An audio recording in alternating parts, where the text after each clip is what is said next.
Welcome to the Hidden Bookcase. Come through and get cozy. Pick a book, your favourite book, that's the one that opens this room. Inside you'll find a warm fire, a loving cat, and a wide skylight to the stars. And a dangerously high to be red pile. I'm Morgan, I use they them pronouns, and I am wearing a skirt to an ancient blood ceremony. I'm Soren, I use he him pronouns, and I am slowly transforming into a demon. Soren and I have been friends for over a decade, and the two of us are always swapping books. Each episode, we take it in turns to recommend one another a favourite read. The first-time reader tells us what they know about the book, makes some predictions about what they don't, and then we discuss our thoughts with all of you bookworms. For spring, we're reading sequels. So today, let's get to talking about... Bloodmarked by Tracy Deonn. We are here. Here we are. Happy April Fool's Day. I forgot this is releasing on April Fool's Day. It is. We're actually releasing an episode every day for the rest of the year. You're welcome. Thank us later. I wish. We're releasing an episode for every book I read this year. You can release an episode for every book you read this year. Soren has me shot on sight. This is Morgan's podcast, The Morgan Show. More with Morgan. More with Morgan. More spelled M-A-W. Ah. I'm a dragon now. Whoa. Now? I'm a bookworm. I'm reaching my final form. So we're here to talk about Bloodmarked. Yes. If you're here and you haven't listened to our episode on Legendborn, you should go do that. You should go do that. Do you want to tell us what Bloodmarked's about? Bloodmarked is the sequel to Legendborn, and it is about Bree trying to find her place as king when basically everybody is really, really awful and doesn't want her to do that. And chaos ensues. Mm. This is a long-ass book. It's so long. It is 560 pages in that with tiny ass font. Print.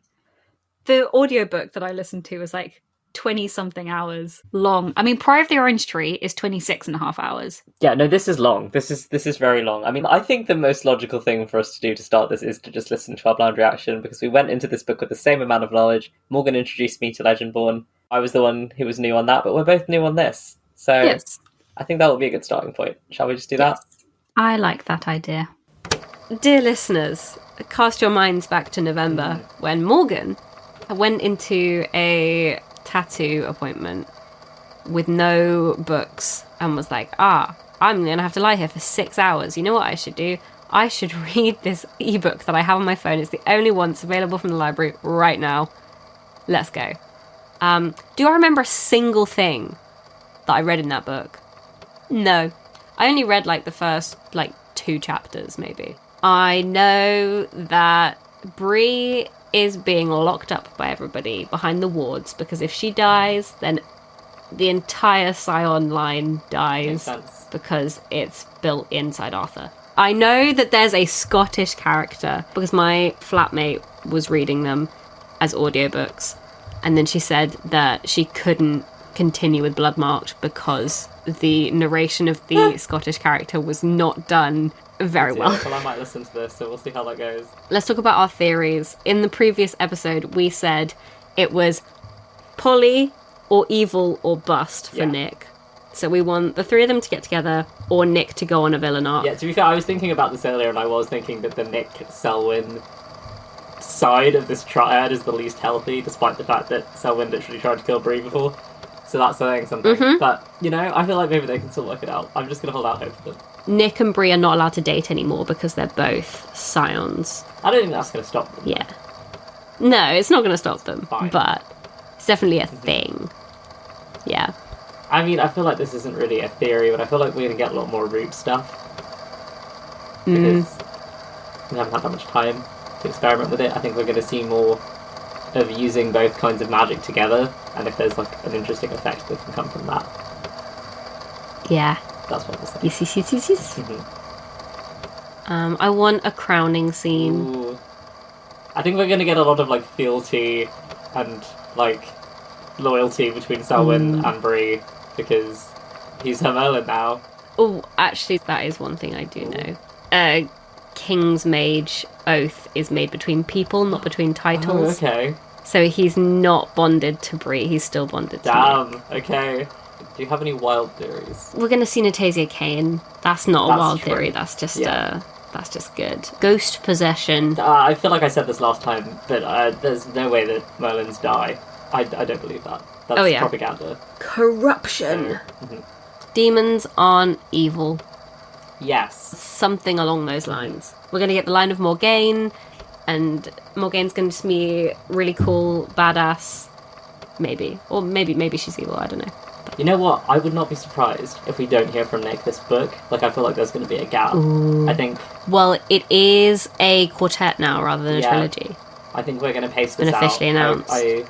That's my theory. I have to come up with something insane, though. What's something insane? Do you have anything insane? I feel like we're being insane enough with the poly or bust. That's not insane. No, we're not insane. I'm a polyamorous, pre-Nick Selwyn truther. I don't think there's anything insane about this. Thank you for joining me in this space. I think Selwyn has an accent that he's been hiding this entire time, and it's going to come out this book. That he's been, like, faking his voice. That's what I think. Wild theory, portal fantasy. We're going to go to hell. I like this. Yeah, I like this. I feel like that's not even that wild. I'll accept it. Yeah, if we don't go to hell this book, we're going to go there eventually. Yeah. I think you were onto something there, to be fair. Mm-hmm. Shadow Court. Yeah. Banished to another realm. Mm-hmm. I'm definitely saying that we'll go there eventually. I think so. Maybe book 4, now that we know it's a quartet. Yeah. I feel like I should clarify as well that what I was saying when I said Merlins don't die and then did not elaborate whatsoever was that I didn't think that not observing your oath would get you corrupted. I don't think that anymore, obviously. But to be fair, I wouldn't be surprised if it was something that the Order did to you on purpose. I still don't trust it entirely. But I think you do. I mean, Selwyn is not having a good time in this book. That's abundantly clear. Justice for my man Sel, though. Yeah? The tone with which it was handled slightly confused me, I think. I have to accept that this is YA, yada, yada, yada, yada. But the fact that it's basically like an addiction parallel, and that I know that he crossed the line, obviously. He crossed several lines, several times, and it was very bad. But also, there was a certain extent to which I'm like, are we going to demonize this man for having an addiction? Oh no, okay. I think we're okay. But like, there was a bit where I was like, Bree's gonna learn, right? They're gonna hash this out. They've got to hash this out. This can't be the way that everything breaks. Because for a bit, I was like stressed that it was not going to be handled well. But I think it was. I feel like she was more annoyed about the magical gaslighting, though, which I do understand. Yeah, no, fully justified. Fully justified. But the fact that she went so clear on the he's evil, I can never forgive him kind of vibe just stressed me out briefly. I don't know. I feel like they had like an underlying trust with each other, so maybe it didn't bother me, because I felt like when it came down to it, she would trust him, which does happen. Yeah. So I think I was just sort of ignoring it. I think I was just like thinking of it as normal YA drama, and I was like, she does fundamentally trust him, so I'm barely even attending to this, which maybe isn't a good way to be engaging with it, but that's where I was at. Fair. What else did we say? Polyamory. Okay, there was a moment. I thought they were going to kiss. You know? They grabbed each other's faces and then did the forehead thing, but I thought they were going to kiss. I really did. I was like, whoa, and then they didn't. It was the moment when they were all in the shared memory together. Yes. And they started talking about Bree in Welsh. And I literally went onto Goodreads and went, you cannot tell me that the trio is not Endgame. You cannot tell me that this is not the trio bonding as a trio. That scene was possibly my favourite scene in the entire book, to be honest. It was so soft and cute and like a little haven. And there was the moment where, like, way beforehand when they go to find Nick and then Nick kills a man in front of them. The heads. They kept going like, oh, he left us. Yeah. They kept talking in like us language, like the three of them were a unit. And like, I'm sorry, but I will stay Delulu about this until even after the series is over. How are we feeling about villain Nick right now, though? I don't think he's going to villain. Yeah, I don't think he's going to villain anymore. No. I think he's good.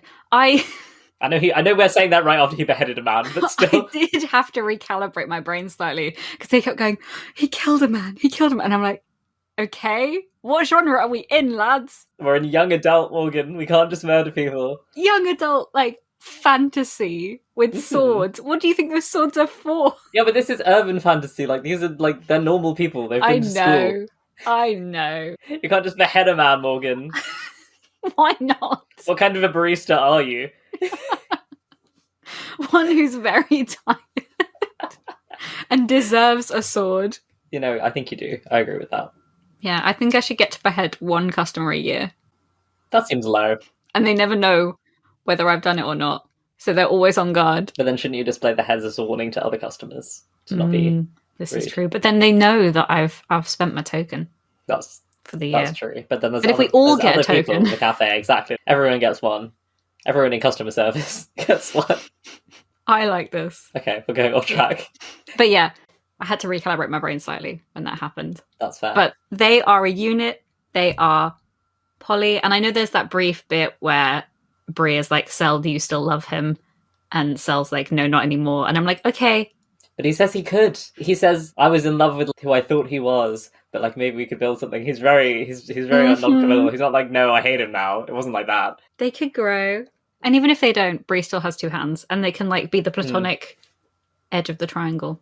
How do we feel about this thing where Cell is like, I abused our bond as well? Because I wasn't sure about that. I felt like they put that in there to make Nick seem better by comparison. I think Cell thinks of it as two-sided. Maybe. We haven't really gotten Nick's point of view of their relationship as much, and I feel like we need to get that. Yeah. Because Nick needs to address the fact that it definitely was one-sided on his part more in terms of the power, whereas Cell is like justifying it to himself by being like, well, I abused it too. But that is probably him trying to like do mental backflip to make Nick seem better because Nick is his king, yada yada yada yada. So yeah, I can see it like that, because I think it's his whole justification was, I wanted to murder Bree and I made Nick feel that, and it was like, but you only wanted to murder Bree to defend Nick in the first place, so it all still comes back to you wanting to protect Nick, even if you knew he was miserable. That wasn't a deliberate attempt to hurt him. Like, that wasn't his end game. Like, maybe it was a side effect and he was enjoying it because of their like weird messed up dynamic, but still. I was a little bit sad that there wasn't more Arthurian stuff in this. Is that just me? I really enjoyed the memory walks that we got from Bree's point of view. But at the same time, I don't know. I feel like we had a lot of what felt like setup from book one sort of thrown to the side. We lost basically every character who was important in book one fairly quickly. Whittled it down to just Cell, Will, and Alice, which in some ways I think was useful. Because there were a lot of characters. I mean, that was your main issue with the first book, wasn't it? Unfortunately, I feel like I had the same issue with this one, though, because they were introducing so many new people. There was just so many scenes where I was like, it's not necessary to have this many people in this room. Like, they're not all that important. The scenes where Bree's being interrogated when she's doing her wake-sleep nightmare, which was very cool, I will say, and I loved the way that they, like, did the echolalia of, like, repeated passages and stuff. Deonn went off with that. That was extremely cool. But some of these people, I was like, I can't remember who you are. You introduced them to me all at once in this funeral scene, and none of them really had enough panache for me to be like, I remember who you are. Even like Erebus, I was like, this is just like another boring white man. Like, I don't know what to tell you. He has the same vaguely evil motivation, and he doesn't speak differently or doesn't have anything about him that is marking him as different to me, and I only am realizing that he's important and that he's supposed to be the main villain because he just keeps getting brought up. That's it.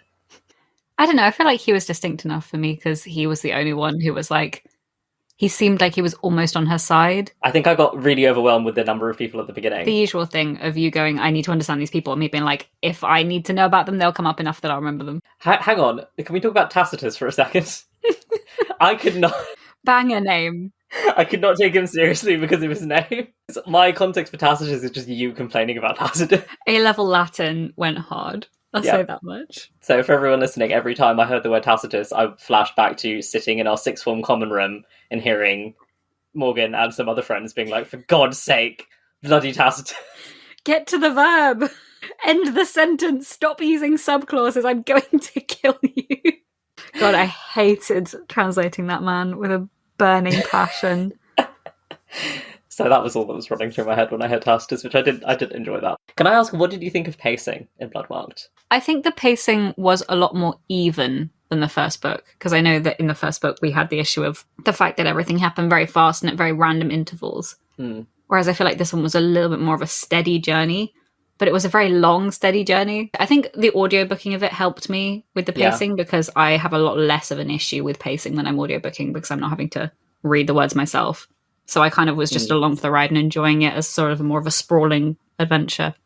I feel like I did have issues, and there were the issues that I had with the first one, but sort of almost exaggerated, because I think with the first one, one of the things that I even mentioned in the episode that I really enjoyed was that Bree is very active. She's making decisions. There's a mystery to be solved. That's all driving the narrative the whole time. Whereas here, it very much feels like the characters are being like pushed from one thing to another. And it's just like, here's the next thing and here's the next thing. And I do acknowledge that it makes complete sense for the gang to kidnap Bree because they're all racist bastards and they want to use her to their own ends. But I felt like we weren't working towards something in the same way that we were in the first book, which, to be fair, obviously there's different kinds of narrative structures. I don't think everything has to fall into the same path. And I think that that's a very like basic and often quite Western way of looking at it, that everything has to be moving towards a particular crescendo. But I still had trouble here. And I feel like with the first book, because that crescendo was so good, I forgave a lot of things that I had issues with. And in this case, it didn't do the same for me.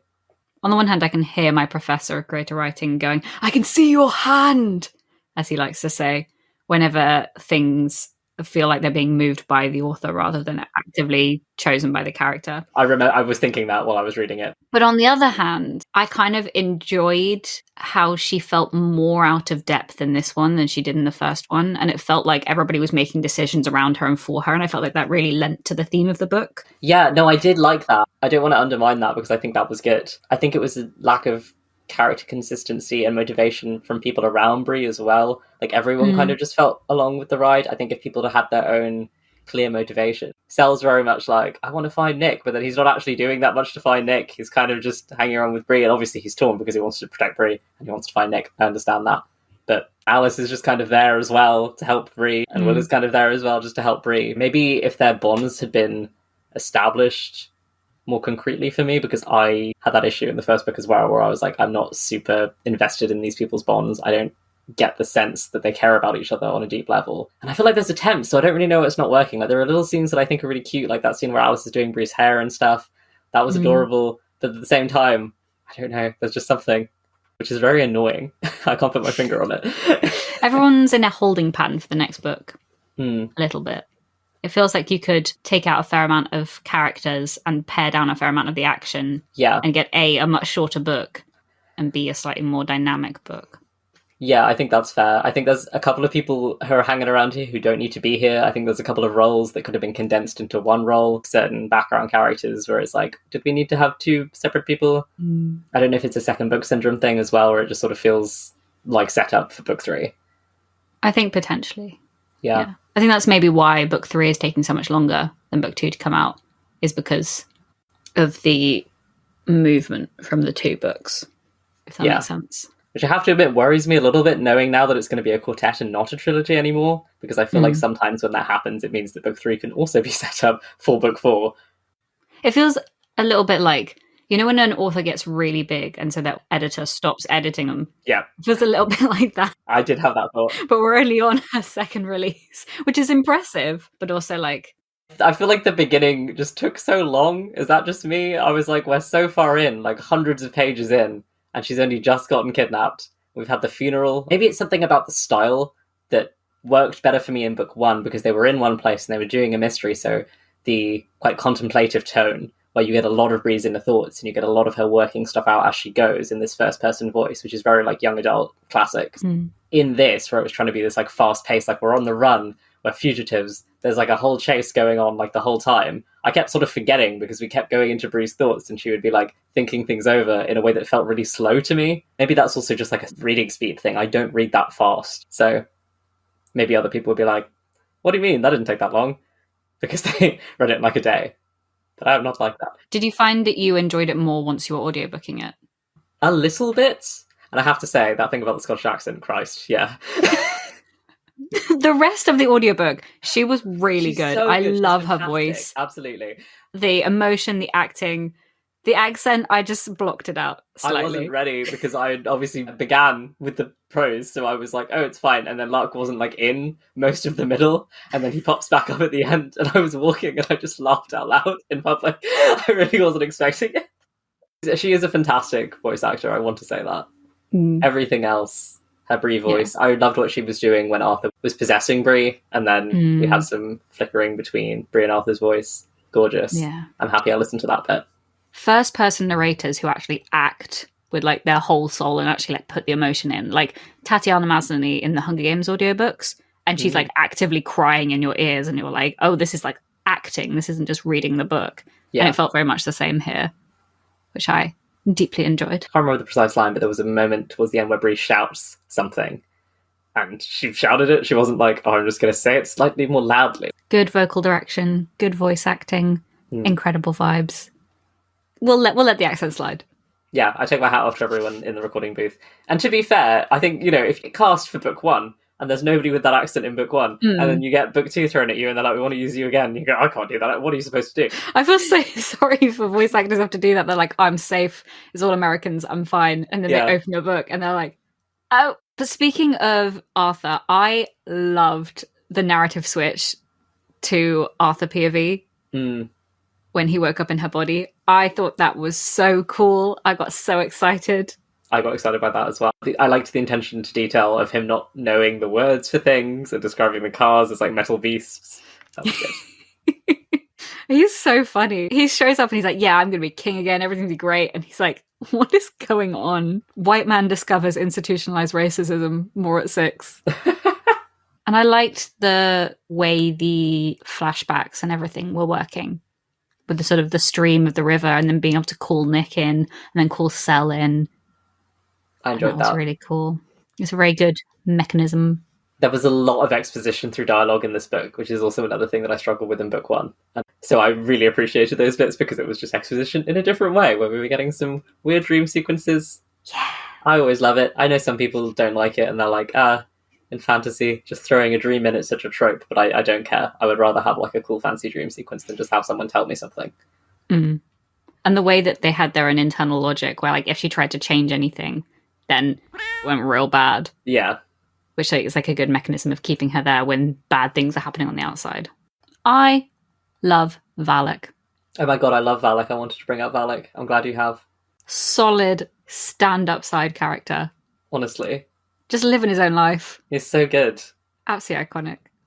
I feel like this is a disservice to Valak because he's much cooler than him, but he reminds me of Magnus Bane for some reason. I think it's just the immortal guy who just hangs out with us, even though he's ancient. I guess not in Valak's case, he's only like 200. That's not ancient.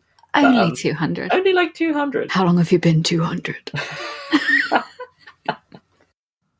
I did very much enjoy the angst of Sel having to use his ether to keep Bree alive and then falling into a coma. I love that.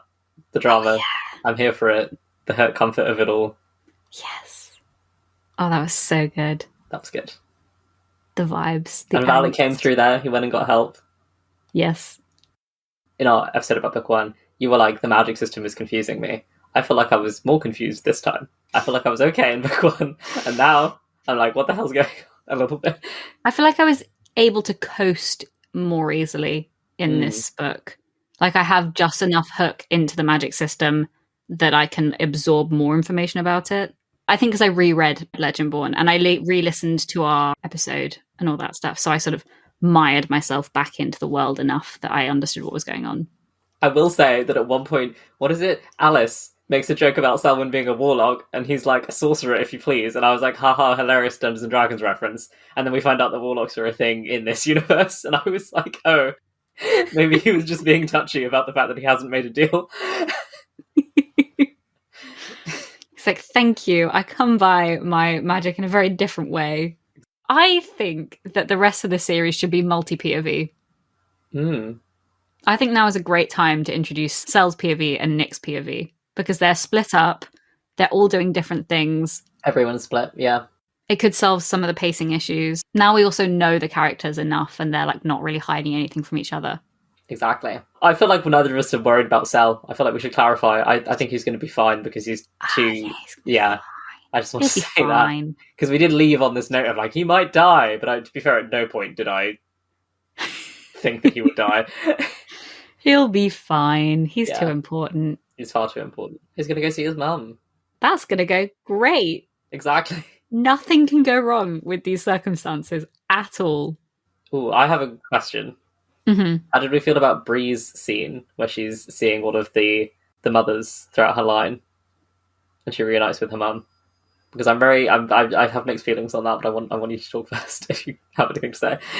It didn't whelm me as much as I wanted it to. I feel like we got the closure that scene was trying to give already at the end of book 1 with the memory scene. So I feel like it didn't hit for me. I agree with that. I think I'm always very anti ghosts and apparitions of like close dead family in novels. Maybe it's just an atheism thing, but I'm very much like, as soon as you lose someone, you are never going to see them again. So it feels like very false closure for me when I see that in a book, because I'm like, well, that's just not real to me, obviously. I know people have their different beliefs and I don't want to disrespect that.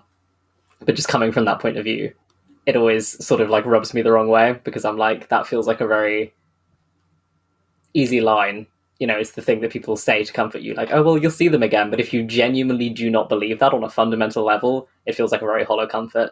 But at the same time, I appreciate that it's really difficult to get around that problem in fantasy books when you have like a canonical afterlife, when you have ghosts coming in, and like, it would be that question of like, well, why is Bree not able to channel her mother if she's able to channel her grandmother and her grandmother's mother and all of these people? So I feel like that was like tricky there, because it doesn't fundamentally make sense. So I can kind of see why it had to happen here. But yeah, I also kind of felt like the closure from the first book was really good. And then I feel like maybe if we'd had her instead of Vera at the end of book 1, or if we'd seen her ghost at the end of book 1, then we could have had her as more of a guide consistently throughout book 2. Yeah. Like some setup for it. Yeah. And maybe Bree even having difficulty channeling her. I guess you could have the re-traumatizing thing of like when she gets the serum injected into her and she can't channel anyone for a bit, she's like losing her all over again. Yeah. Ooh, that could have been good. I feel like we're being really mean, but also I feel like it kind of deserves it slightly. I don't know. I was very surprised when I went on to Goodreads and I saw that it was like such a high rating, to be fair. I've only seen people not enjoy it. Really? Okay. I have only seen people be... Not that they didn't enjoy it, but it was their most let down book, I think. Because it had such high anticipation because of how good and how well received book 1 was. Yeah. And then it had second book syndrome. And so... I've mostly only seen people raving about it, so I've obviously been on like a different side of the internet somehow. I feel like it didn't let me down because the things that I was worried about were the things that rubbed me the wrong way about it. Because there were things about Legendborn that I didn't like that I felt like were exacerbated here. And then I felt like the things that I did like about Legendborn were very specific to the first book. So I was like, I know that they won't necessarily be repeated here, because there were things like the big reveal of Bree's heritage and the poetry. I liked that we continued to explore the themes of racism. Seeing that in a young adult book is still really nice, and, well, not nice. Good. Yeah. I get what you mean. I think Deonn handles it all with a lot of grace, and it's very real, and we get moments of just like down-to-earth, mundane racism, which I think is very clearly like from a lived experience. Little underhanded comments like the ones about Bree's hair and stuff from the funeral scene. Yeah. Ugh. I think it will be cathartic to people who have gone through that to see it with this character. With the lines as well, that dramatic irony / devastation of everyone not being able to trace Bree's roots back because there weren't any records. I really liked that was brought up. I think it is just very refreshing to see this legacy being so intimately tied into the world building, because I feel like a lot of urban fantasy, I mean, obviously, like, that's the gimmick of it. It's like, oh, this is the world you know. But then it just wants to skip over all of these ugly parts of history. So then you're back there with questions like, why didn't the Wizards do anything about World War II? J.K. Rowling. But if you sit with it and go, this is how these systems were like perpetuated, and also it's just a good way of exploring those themes, tying it to the world building, making it all feel very coherent and grounded and real. I think the main issue with this book is the fact that it was pushed out too fast. The publishing industry is very, let's get it out as fast as we can, no matter how good the quality is. And I feel like another reason that it's taking so long for Oathbound to come out is because they are actually giving it the time to be written and to be edited, because this book is so long, and I'm pretty sure it came out a year after the first book did. Oof, which is soon. Which is a very, very fast turnaround for any author, let alone an author who's writing a 600-page mammoth. Well, I guess this was a debut, wasn't it? Mm. So I guess there's a possibility that she could have been sitting on that manuscript she could have started book 2, but at the same time I agree with you with the editing comment. I feel like this feels like it needed more. Yeah, so I'm going to blame the publishing industry, because they're easy to blame. Yeah, fair And enough. I have noticed a very significant trend in sort of like the sequel comes out exactly a year after the first one did, yada, yada, yada, which is not always a realistic timetable. Yeah, exactly. I think it's important to adjust to the author that you have and to the story that you have. Like, for a middle grade book, sure, that seems pretty reasonable, if it's a short one especially, but like, particularly if you're working with a disabled author or there's something going on in the author's personal life, because that happens sometimes. I think just leave it. It's fine. We can wait. It's okay. There's so many books. Leigh Bardugo, very well-established author. It took, 3-4 years for the second Ninth House book to come out because it needed the time to be written. Yeah. And that didn't hurt the sales of it. I feel like the hype for it was still completely insane. Exactly. I feel like with debut authors, they panic and they go, we got to get the second one out. Yeah. Whereas with a more established author, they know that people will buy it anyway just because of the name. But now that they have proof that Legendborn sells well, they've maybe given it more time this time. Yeah, exactly. Is Selwyn still your favourite? I really loved him. Despite the fact that he was hanging about more, I feel like we got less of him somehow. Yeah, I feel like we got less vulnerable moments with him. Maybe because he was quite withdrawn, because he was dealing with some stuff. He's going through it. He's going through it. Considering the lack of Nick we got in this book, he was doing some very interesting things, and I found his motivations very interesting, and I found what he was doing in the book very interesting, like the snapshots we got. Yeah. So I was definitely vibing with him a lot. But I feel like the standout character is probably Valak. I agree with that, to be fair. Like, I was just enjoying Valak's page time so much. We love a chaotic character who's just stirring things up. I enjoyed getting more black characters in general. Like, we got Mariah back, and then we got Hazel, and we got... Samira? Samira, it was Samira. I liked seeing a lot more of the world. Because obviously we had, in the first book, we had how Root and Ether are the same thing from different crafting points. And I love how we got a lot more of that. And especially with the sort of like where Valak's place was and everything that was going on with the dynamics there. And the fact that there's way more of the world, but it all still fits into the layers of the world building. It feels like it was well planned out and well sort of slotted into the blind spots of what we knew so far. Yeah, like the fact that there's quote-unquote one spawns who are making packs and things. I think it shows that like the way that we've been delivered the magic system is very much through the sort of propaganda of the Order. And they're like, we're special, we're apart. And it's like, oh, you're not though. Because anyone can go and get magic if they talk to the right person, essentially. You know, there's other ways of doing this, which makes complete sense. Because if there's this whole realm of demons and they can wander over and they can interbreed with humans, Merlin wouldn't be the only time that it's happened. We would get people like Valak. So I think it's a very logical progression on the rules that we already know, which I did enjoy. Poor Alice not being able to see like 50% of what's going on there. That'd be so frustrating. Oh my god, she was going through it this book. She was going through it. Everyone was going through it. Will has lost his squire and is going through a breakup, and he doesn't even mention it until like where he's like, oh, by the way, how's your boyfriend? And Will's like, I broke up with him. He's been like actively tortured in the first half of the book. Yeah. See, I do still love him, but I do feel like the thing that I had with the first book where I was a bit like, he's just a little bit like a gay best friend. I'm kind of just here to support Bree, and I feel like that almost was even more this book.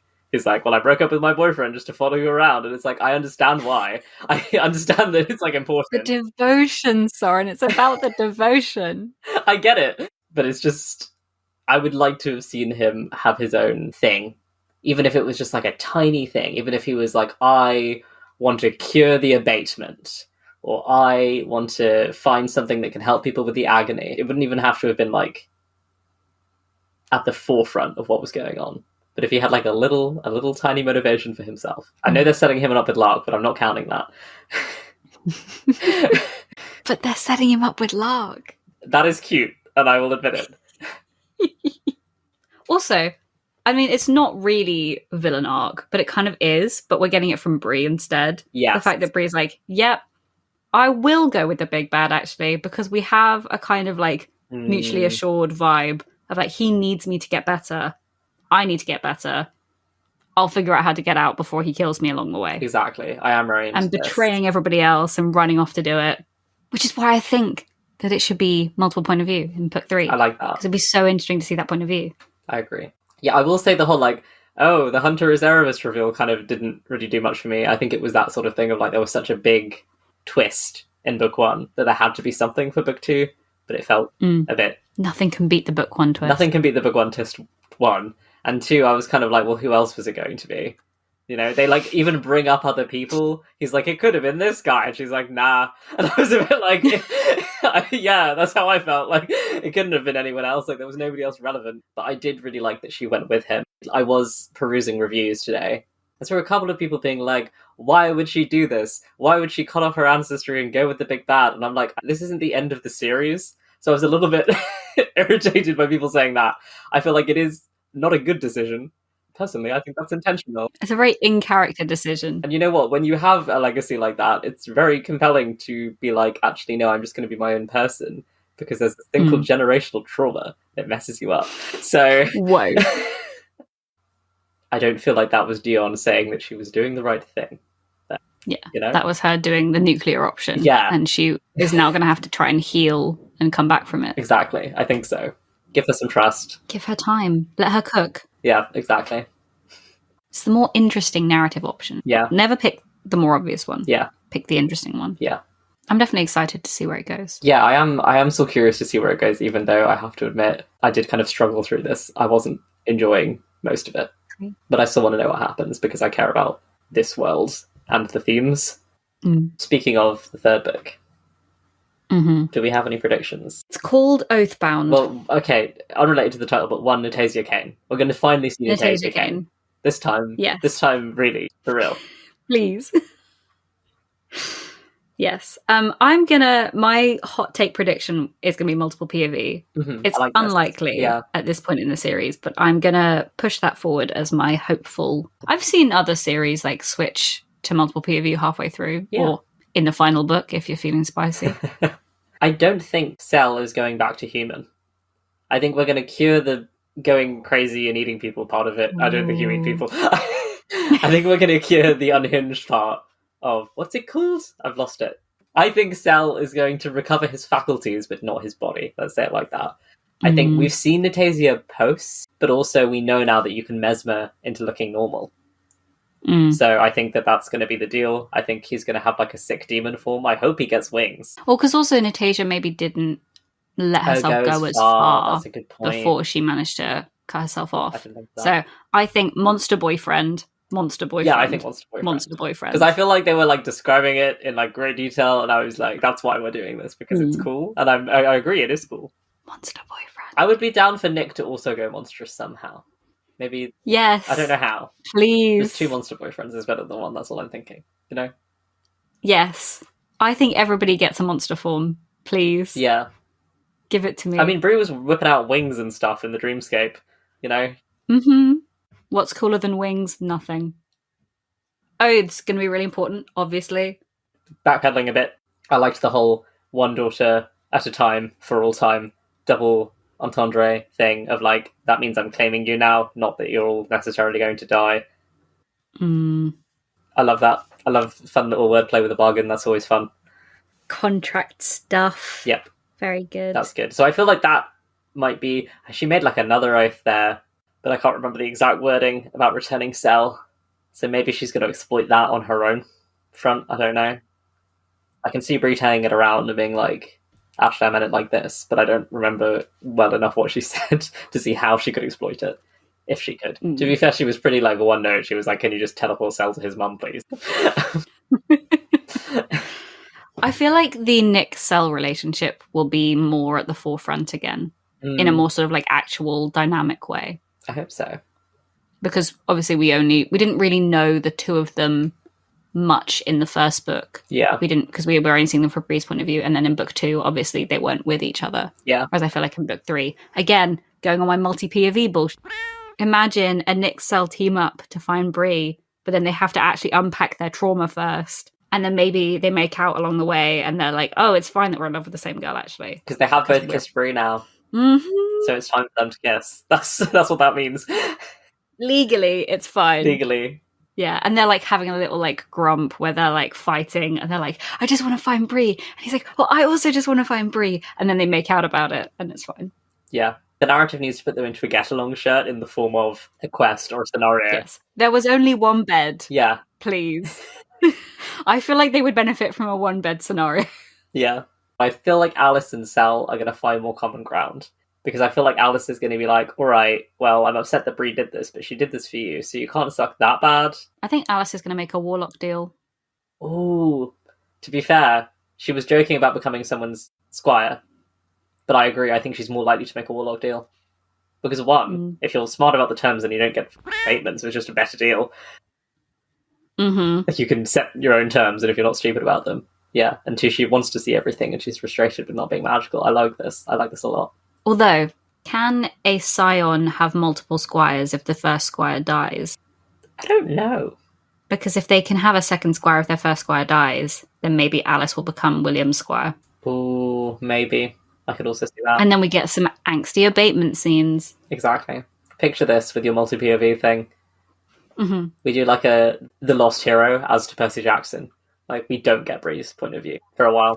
Yes. Oh my god, that would be so good, though. That would be so good. That would actually be so good. Because we don't know what she's doing. Please. And then halfway through the book, we get her POV all of a sudden. And it's like, oh, she's gone through it in the last half book. We just haven't been able to see it. Was Alice still in her coma at the end of the book? She was. Damn.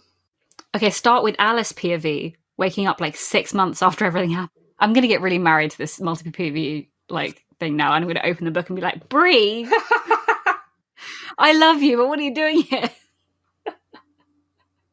To be fair, I feel like also if we did stick with Bree, if we did a big time skip, that could also be fun. Because there's always that like, oh, here's like, we're out of the loop, like what's played out. Because this did start immediately after book one, so that'd be an interesting shift. I think big time skip with like a training montage that shows that she's gotten way more powerful. Yeah. Would be really good. Yeah. Soren, what are your final thoughts on this book? I mean, I definitely didn't love this. I don't want to mince words. I was struggling with the pacing and feeling unaligned with the characters' goals and wants. Like, I didn't feel like I'd been recruited to their desire to be very technical about it. Wow. We're throwing out the technical details. Yeah. I just don't know how else to explain it. Okay, university flashbacks. Give me a sec. Yeah, I struggled with this one. I felt like because of everything I've mentioned, really, and the tone, and also because it wasn't tethered to a single setting that you kind of got to know in the way that book one was, I just felt a bit unmoored. And I do still feel like every other character kind of just functions as an NPC to Bree, which bothers me. Like, some of them are fun still, but at the same time, I would like to see more nuanced characters around her, particularly like side and background type characters. Like, her love interests are kind of okay, but everyone else, not so much.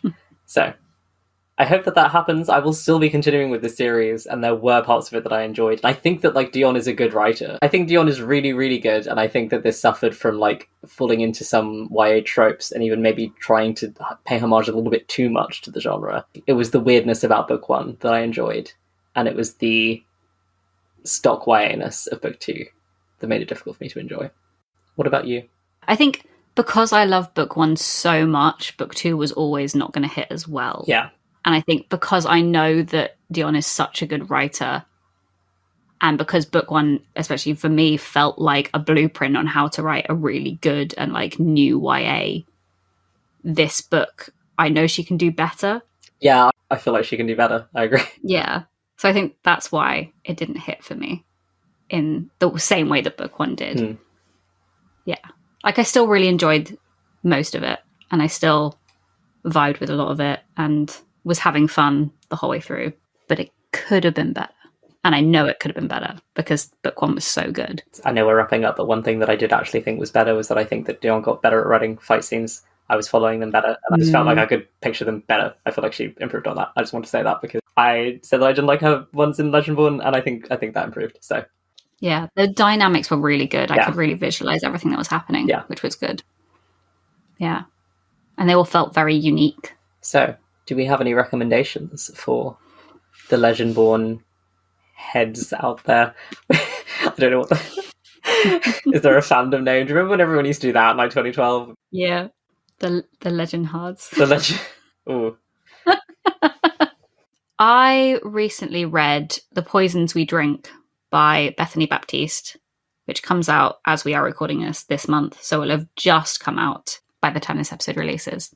It is technically filed as YA, but I would hesitate to call it YA personally. But it does have the sort of like urban fantasy vibes and the like lots of different magic bits coming together and very strict magic system that ends up with there maybe being voices in your head if you do things wrong that are urging you on to do your worst. And also non-binary love interest. We love. Potion making magic system. Very cool. And also a lot of the same themes on sort of like racism in society, except it's through the lens of magic, but then also the main character is actually a character of color. So you're getting both angles at once. And then actually also, I'm going to tangentially say it's related because you've got a secret society of people fighting demons. So it counts, it's fine. And that is Covenant by LySandra Vuong, the whole of which is on Webtoon. Gay magical priests fighting demons, except the main character doesn't believe in God, but is also an exorcist. And it's just so good. Soren was witness to me starting it at 11 p.m. I was so concerned. The night before I had to go to work, and then finishing it at 6 a.m. and then having to be at work 2 hours later. I will tell everybody there is a third title that I would love to recommend in relation to this, and nearly referenced so many times in this episode, but I can't because it is an SMP title, and there is currently a boycott of SMP, which stands for St. Martin's Press, because of some remarks said by an employee and some controversy around how they treat people of colour, and especially reviewers of colour. There are a lot of really good resources on the boycott, and we will link it below. It's Readers for Accountability, and it's very simple demands. And when that eventually is resolved, then I will yell about this title and how well it relates to Bloodmarked. But until then, I cannot. Soren, I've gone insane with my recs, so your turn now. Okay, I've got two. We talked about Pet by Akwaeke Emezi on the show before. I want to just mention Bitter, which I don't really know why it was giving me a similar vibe. Maybe it was just the sort of like injustice and like teenagers banding together to fight against an oppressive system kind of thing. But I think Bitter's really beautiful. It's a very short read. It is about an artist who can summon angels through a canvas and is using them to try and take down a corrupted elite, basically, and reform her society. And she is also a young black woman, a bi icon. We love her. And it can stand alone. If you haven't read Pet, despite the fact that it's a prequel, you could definitely just read Bitter first. Although, I would probably say read Pet first, but still. Because Pet's also fantastic. And then the other thing I'm going to recommend, much more like typical young adult fare, is The Sunbearer Trials by Aiden Thomas, which I have been raving about, and I'm also desperate to do on the show, which follows a demigod. This is all Latin American demigods, and the protagonist is the son of the goddess of birds, and he's a minor demigod because there's sort of tiers. There's gold ones and jade ones and obsidian ones, and he's a jade one, so he's in the middle. So he's not really expected to be chosen to be competing in this particular honor. And then he ends up in this series of trials where demigods have to compete. Most of them become sort of like superheroes and get to protect mortals, and they get super famous. But then the person that loses has to be sacrificed for the sun by the person that wins. Damn. He gets thrown into this. He's transgender. We love that. And it's just a very fresh young adult fantasy world in that it's inspired by this mythology that you don't usually get to see necessarily. I just had so much fun with the first one, and Celestial Monsters is coming out later this year. And Aiden Thomas, if you're listening to this, please, please, please, please, I have requested it on NetGalley. I'm going to die. That's it for Sequel Spring. Whoa! Next season, we're going to do straight summer. It's going to be heterosexual books only. I had to do an April Fool's at some point. I don't think anyone believed that one, though. Super straight summer, if you will. Do you want to tell them what we're actually doing? Yes, we are doing Sapphics in Space Summer. So first, for May, we're not moist this year, unfortunately, tragically. We will be having a guest on the show, friend of the pod, Anna, who is the season 1 editor for the Attic Monologues, our other show. And we are doing A Memory Called Empire by Akwaeke Emezi.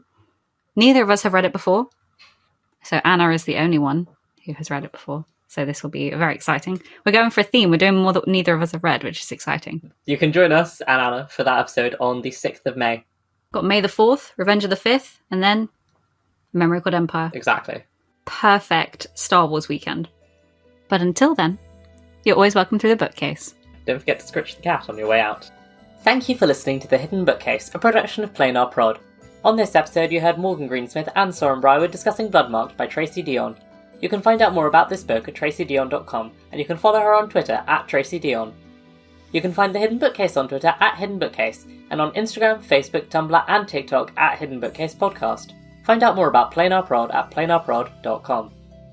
Know what we should read next, or want to chat to us about what you thought of this episode's read? You can reach us at thehiddenbookcase@gmail.com, send us a DM on social media, or come chat with your fellow bookworms in our growing Discord server. The link is in the show notes.